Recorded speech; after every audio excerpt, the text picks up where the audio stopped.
What's up guys, Popeye Pigs for Life here, and today we're back with another episode of Poseidon Aquatic Park in Planet Zoo. So, if you guys remember last episode, we started out by building this beautiful complex for the giant otters and the Asian small-clawed otters. And by building it, I mean I just, got it off the Steam Workshop and put it into place, added the path, whatnot. It does look really nice, though. I, for one, could not build something like this. Or maybe I could, but I certainly don't have the patience for it.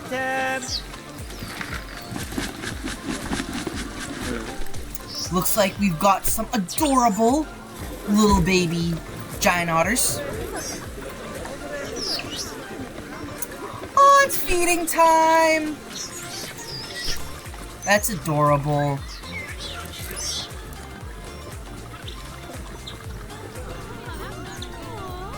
We got Asian small-clawed otters in here. Not sure where they are.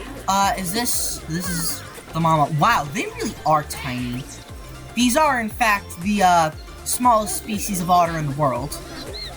Next to the largest species of otter in the world. And here's a little baby.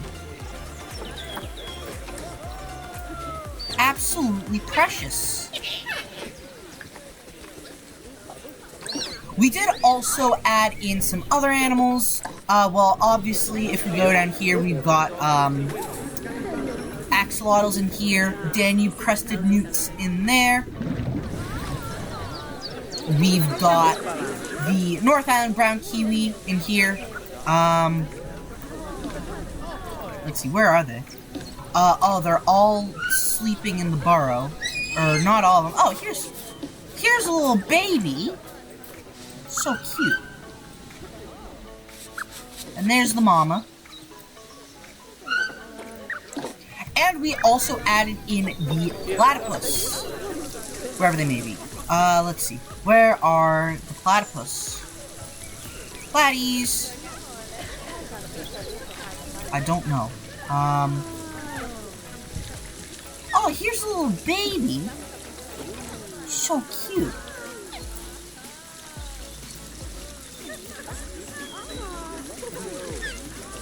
Oh, is this another baby over here? Might be. Yeah, it is another baby. Anyone in here? Hello? Ah, dang. Oh, yeah, here they all are. Okay. Yeah, so they're all in the burrow sleeping.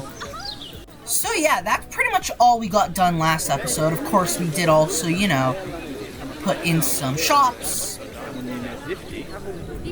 We did this education center, which I once again got off the Steam Workshop.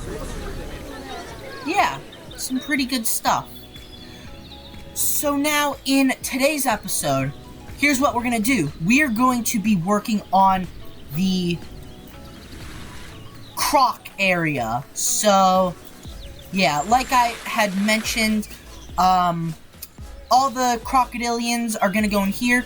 This is going to be for the Cuvier's Dwarf Caiman, since it's the smallest, and then the rest is going to be for the other ones. So, spectacled caimans, saltwater crocodiles, American alligators, and gharials. However, before we do that, I think what I first want to do is I want to make an enclosure for the Babirusa, and that's going to go right here. I know it's not an aquatic animal, but, I don't know, I just feel like I never have Babirusas in, like, any of my zoos, and I want to include them in at least one zoo before, Planet Zoo 2. So yeah, what I might do is I might make, like, a little extra backstage area, over here, or by backstage, I mean just, some facilities, yeah, so yeah, I'll do that here. We'll do the Babirusa enclosure right here.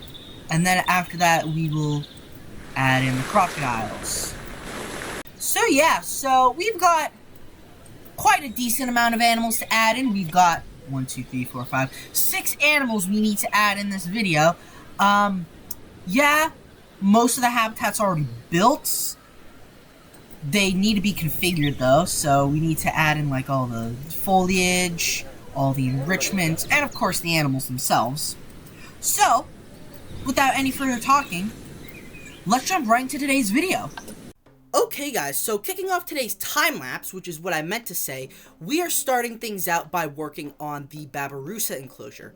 So, one idea that I had for the Babirusa enclosure is that we would have the enclosure dug out, so it would be a little bit lower than the path, and the guests can get a pretty nice vantage point of the enclosure.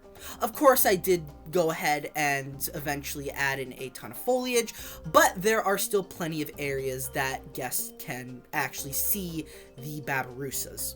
Of course, we do also have to add in some staff facilities, so because of that, we are adding in a little area behind the enclosure. This building you see here, I got from the Turtle Rock Orphanage campaign from the conservation pack. So yeah, that I got from the scenario map. We are using that to fit in, I believe, the quarantine, a large keeper hut, and the animal trade center. And then behind the building in that little gap, we are just filling it in with some rocks, and eventually I will go in and cover it with some foliage. So as we are working on this area, one thing I wanted to talk a little bit about is the different approach we are going for with Poseidon Aquatic Park. So as you guys may know, Poseidon Aquarium was almost fully indoors, so all of the animals had indoor habitats. It was basically like an aquarium. Like, I took a lot of inspiration from the New England Aquarium in Boston. So this time we are doing things a little bit more different. So we've got a couple of big buildings, yes, but a lot of it is outside. A little bit almost like the Mystic Aquarium, if you guys have ever been. Basically, there are a couple of buildings for like some fish tanks, but then on the outside there are outdoor enclosures for belugas, for seals, and for penguins. So that's a similar idea for what we are doing with Poseidon Aquatic Park. One other thing that we are definitely going to be doing a lot more in Poseidon Aquatic Park is we are going to be using quite a few blueprints from the Steam Workshop. My one rule with that is that I will only be using blueprints from smaller creators, so I won't let myself use blueprints from big YouTubers such as Leaf, ZSH Plays, Rudy Renkemmel, Delay Designer, Caesar Creates, Simply Savannah, among other various Planet Zoo YouTubers, because, you know, with those creations, you can always just go ahead and watch their videos where they build those habitats. And I also just want to support smaller creators on the Steam Workshop. So yeah, obviously this isn't the first zoo on the channel that we've used Steam Workshop items. Obviously we had Conservation Carnival, that I'm pretty sure had like one blueprint from Leaf, but that was pretty much it. And then the new and improved Samurai Sanctuary has a ton of East Asian blueprints, mostly for the variety that I wanted to achieve for the Animal City. So yeah, so that's my huge take on using Steam Workshop blueprints as a content creator. I honestly just don't really have the time or the patience to meticulously build something like that. So now, as you guys can see, we are adding in the Babirusas themselves to their enclosure. And one thing that I honestly forget is that we actually had Babirusas in Samurai Sanctuary, but in one of the more recent updates, I decided to completely phase them out.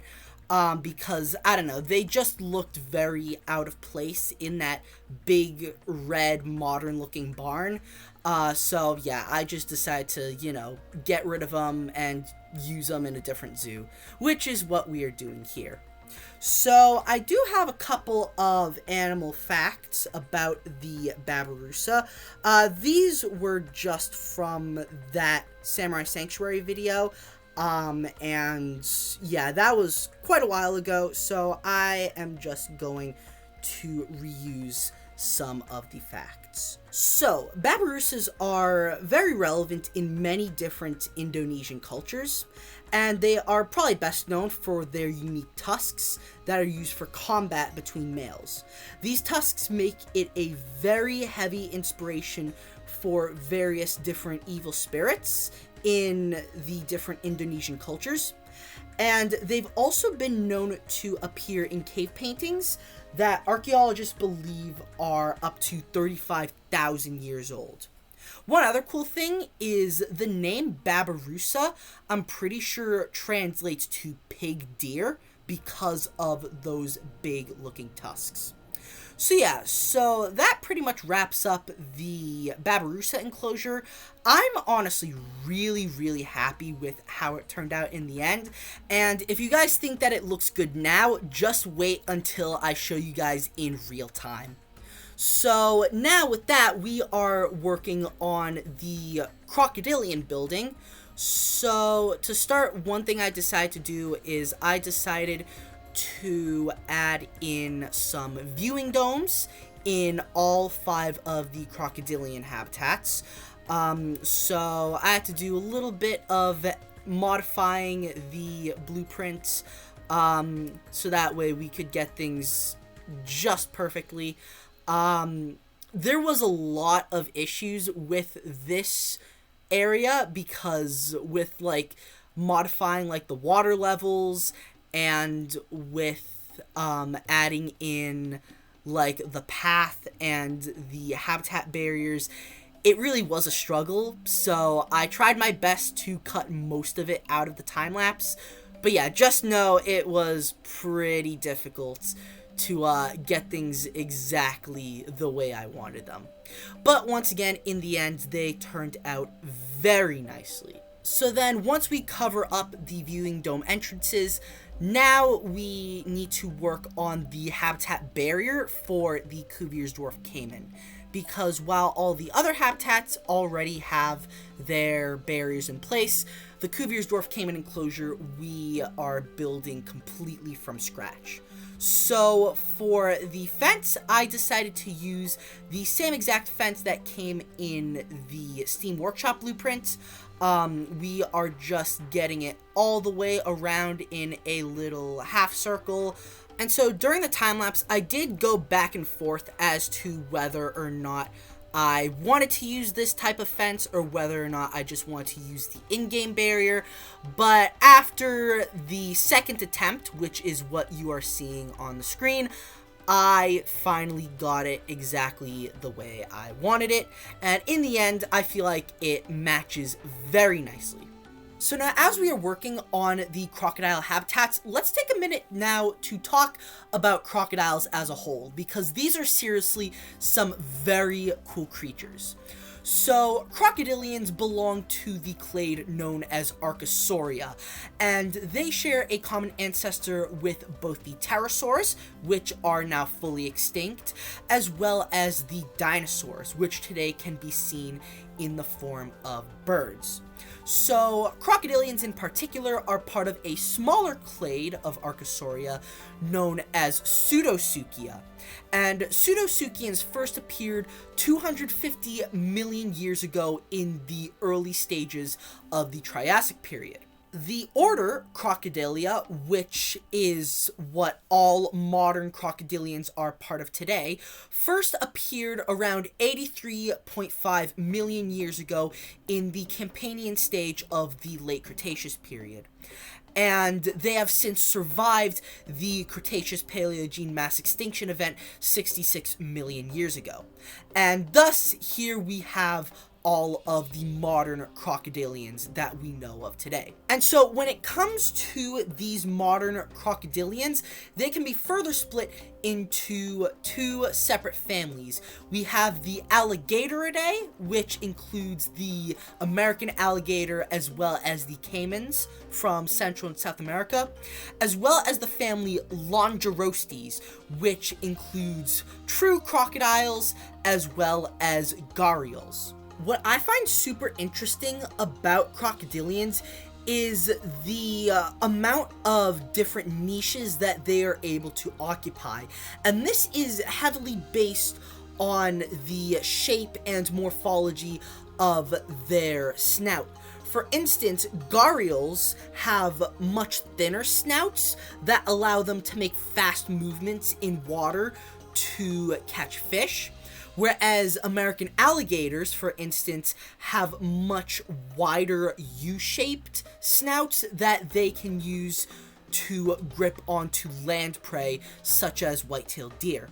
Crocodilians have also been known to go for months without needing to eat, and this metabolism helped them significantly when surviving the Cretaceous-Paleogene mass extinction. One last thing about crocodilians is that they're some of the few reptiles, other than birds, that actually take care of their young.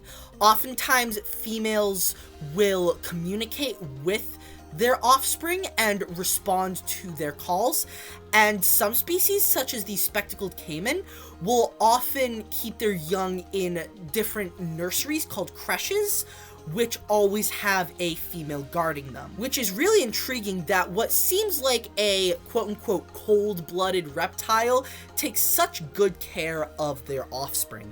So now, once we finish adding in the enrichment for, I believe, the spectacled caimans, I decided that the land area for the crocodiles was a little bit on the excess, so I decided to make the crocodile habitats a little bit smaller, and I eventually would get a path, a much smaller path, to branch off from the main thoroughfare, and so that way guests would have a little bit of an extra view while not obstructing the thoroughfare. I have no idea why this was the case, but I had such a difficult time getting the path in place because of all of the, terrain constraints and whatnot, that, yeah, it was just very, very difficult, but eventually we were able to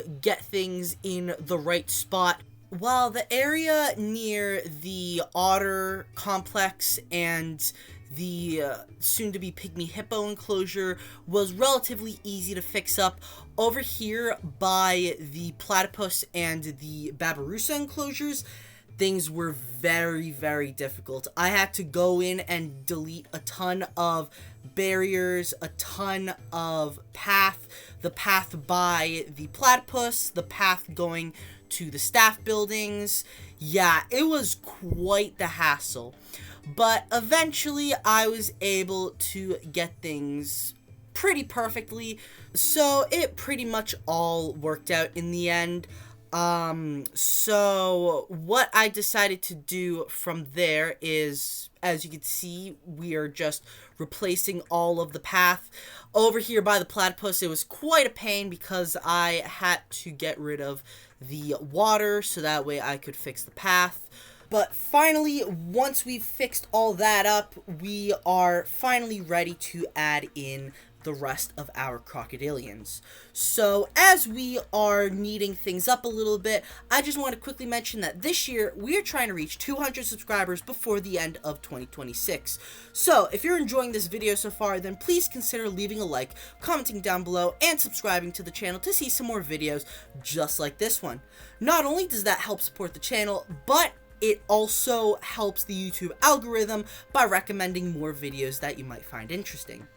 And as always, by simply taking the time out of your day to sit down and watch this video is already showing an absolutely tremendous amount of support. So as always, thank you all so much for watching today's video.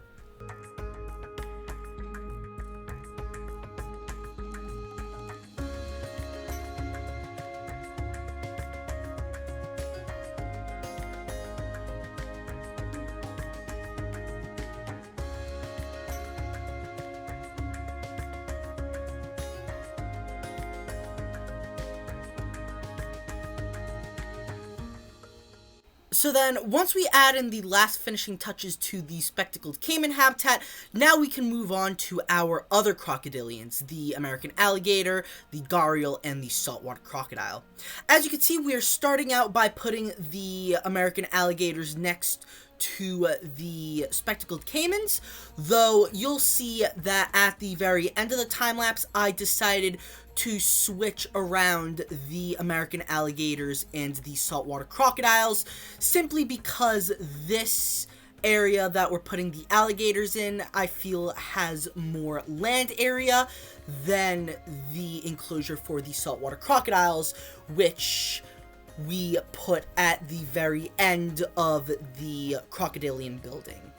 So here we're just adding in some of the finishing touches, the enrichment, and then we will be moving on to the gharials, which are right next to the American alligators and saltwater crocodiles. For these three species, I decided to give them a little bit more water area since they are quite a bit larger than both the spectacled and Cuvier's dwarf caimans. And one other thing is that for each of these three crocodilians, I decided to go for a little bit of a different theme for each water area. For instance, with the gharials, I decided to go for a sandy lakeside beach area. For the American alligators, I decided to use those bald cypress trees. And then for the saltwater crocodiles, you guys will see in a little bit that I decided to go for a mangrove forest in their little water area. And unfortunately, the mangrove trees have such a big hitbox, whereas in contrast, the arrowwood bushes that were in the American alligator enclosure, the animals could just walk right through it. So that's another huge reason why I decided to switch the saltwater crocodiles and American alligators, is because now that the saltwater crocodiles will have a lot more space, they will be able to maneuver around the mangrove trees. So then one last thing that you guys will see in a little bit is that there is a little bit of grass in between the thoroughfare and the path branching off going around the crocodile enclosures, and I decided to put in the standard wooden barrier. I found a very nice looking sign from one of the scenario maps that I believe came with the Wetlands DLC. And I decided to use that as a little bit of an entrance for the crocodilian enclosure, so you guys will see that in just a little bit. And then once we switch around the saltwater crocodiles and the American alligators, then that will pretty much conclude today's time-lapse. However, before we do that, one thing that I quickly want to prepare you guys about is that, as you guys know, the school year is fast approaching, so pretty soon I am going to be heading back to college, and as a result, be prepared that the frequency of my videos is likely going to decrease. Essentially, we've got, I think, 2 more building episodes of Poseidon Aquatic Park, then we got the tour, and then it'll be about time to say our farewell to Planet Zoo, because that will be around the time that Planet Zoo 2 comes out. So yeah, just want to prepare you guys, and that's also why it's been a little bit since I've uploaded. Yeah, it's been about a month since my last video. That's because I have been doing a ton of stuff to prepare for the school year, and on top of that, there have just been a ton of other things that I've wanted to do this summer before going back. So yeah, but now we are finally back at it. I'm hopeful that I can stick with my roughly 2 weeks that it'll take for me to make videos, but again, I just cannot promise anything, and the school year is just going to make things even more unpredictable. So therefore, I really appreciate you guys for your continued support and patience. So yeah, that's about all I have to say for today's time-lapse. I hope you guys enjoy the rest of the time-lapse, and I will see you guys once we finish building.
Alrighty guys, so here is everything that we did in today's episode, and can I just start by saying that already this entire zoo is already starting to fill in, and I just love how it is turning out so far. Like, if we look at it just from this angle, this already just looks like a little mini zoo, and I love it.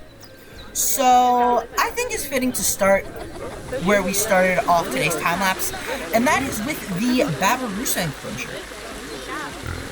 So, here, if we take a look from the guest perspective, you can still see the Babirusas. And, yeah, it might not be the best view, but it looks great. If you ask me, I'm really happy just with this enclosure in general. Like, I don't know, sometimes I can't even believe that I was able to build something like this. Obviously, I did use a couple of foliage groups I got from the Steam Workshop, but yeah, I'm just really happy with how this looks. We've got the staff area over here, not too important. But then over here we've got all of the different crocodilians. So, okay, looking at it, I probably can afford to fill this area with some foliage and whatnot. We've got the Cuvier's Dwarf Caiman right in here. And already they've had some babies.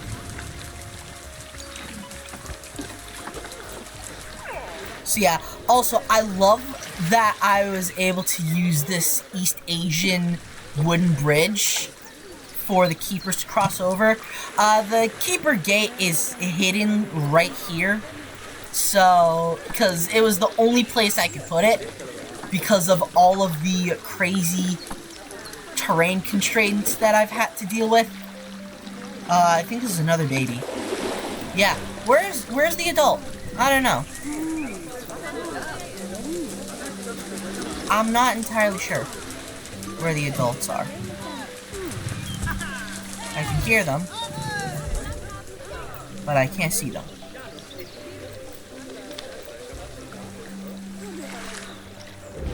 I don't know. Is this them? No, this is another baby. Where are the grown-ups? Oh, there's one of them. So yeah, so then over here, we've got the spectacled Caiman enclosure. Honestly, these guys probably could use a little bit more water, but I'm sure it's fine. They've got quite a bit of room in here. They're also not that big, honestly. So yeah, here we've got the new and improved Saltwater Crocodile enclosure, and already, yeah, they can access the whole area. Got some adorable baby saltwater crocodiles.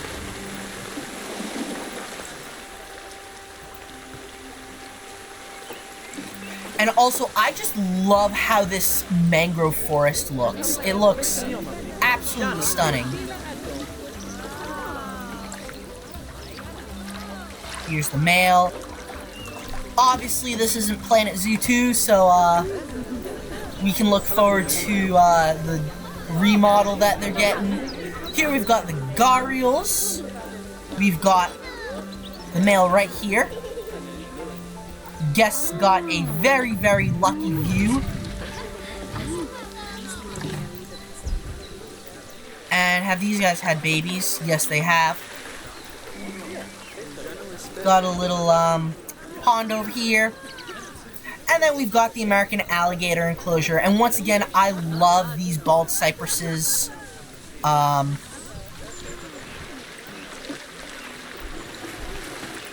We've got one of the females swimming about. And here's the male in the mud bath. It is a little bit on the more difficult side to see them. So honestly, you know what I might do is I might add in another viewing dome. This is good. And then let's just, you know, replace a couple of the bushes.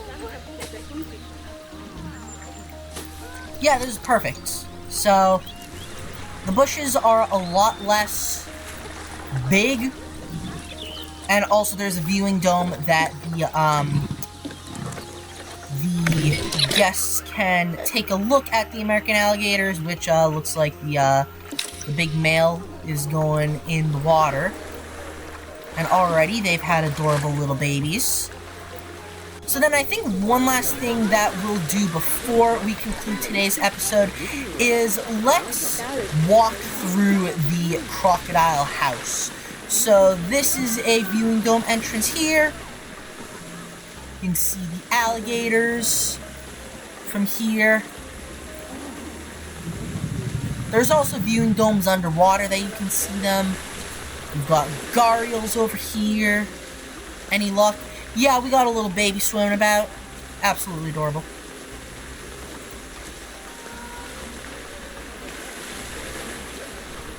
Over here, we've got the saltwater crocodiles.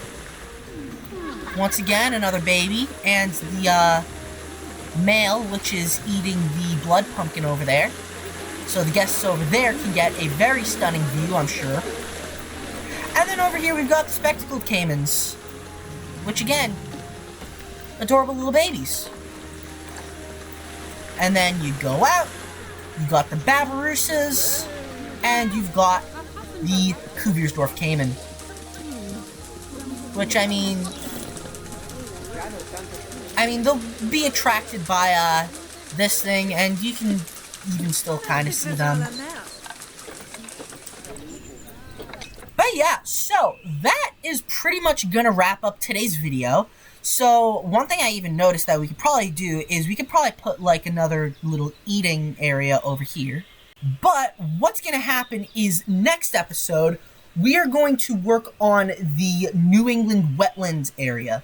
So just a refresher, we are going to have North American beavers, American bullfrogs, and diamondback terrapins as our returning species from Poseidon Aquarium.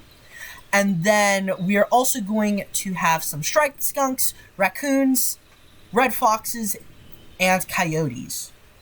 And you know what? I think on top of that, we will also be making the gray seal habitat, which is going to go right over here somewhere. So yeah, with that being said, that is going to wrap up today's video. Really hope you guys enjoyed today's video. If so, please make sure to leave a like and subscribe to see some more Planet Zoo and Jurassic World Evolution 3 content. And I'll see you guys next time. Peace out.